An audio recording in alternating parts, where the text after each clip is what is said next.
Hello friend, welcome back to my channel. আশা করছি তোমরা সবাই ভালো আছো, আমিও ভালো আছি। চলো অফ সিজনে আজকে ইলিশ মাছের ভাপা করে খাওয়া যাক। তো তার জন্য প্রথমে ইলিশ মাছ নিয়ে নিয়েছি, আর নিয়েছি বেশ কয়েকটি কাঁচা লঙ্কা। আর সর্ষে পাউডারটা ছিল বলে তার জন্য সর্ষেটাকে বেটে নেব না। তো চলো এই পাউডারটা দিয়েই কাজ হয়ে যাবে। চলো প্রথমে আগে কাঁচা লঙ্কাটাকে ভালো করে বেটে নেওয়া যাক।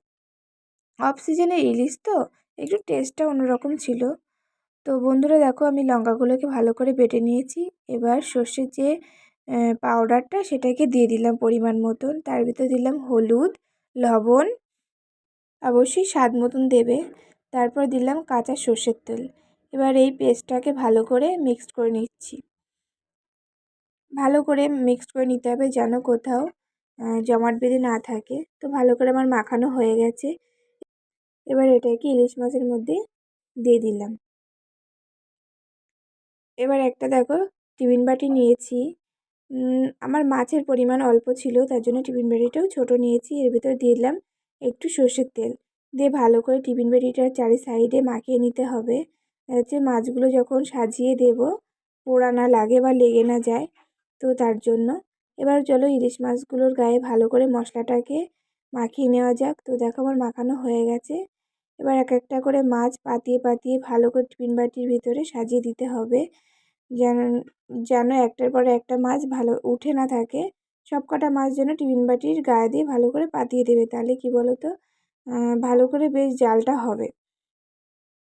তো দেখো আমি সমস্ত মাছগুলো ভালো করে পাতিয়ে দিয়েছি। তো বন্ধুরা তোমাদের বলে দিই, এটা হলো সর্ষে দিয়ে ইলিশ ভাপা।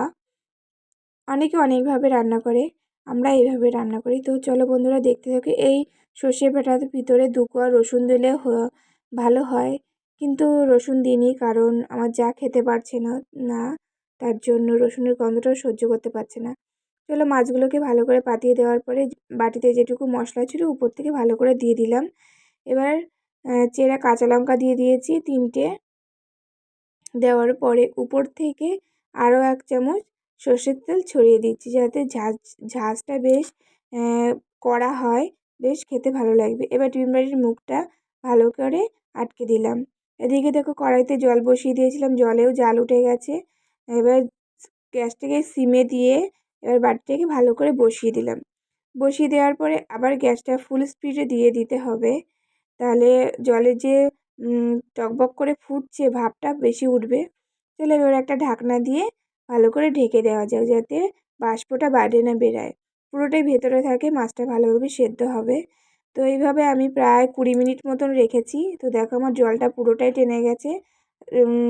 গ্যাস বন্ধ করার পরে আরও 5 মিনিট রেখেছিলাম, যাতে বাটিটা একটু ঠান্ডা হয়, আমার তুলতে অসুবিধা হয়। তো চলো এবার বাটিটা খুলে দেখা যাক ভিতরের পরিস্থিতি কি হয়েছে।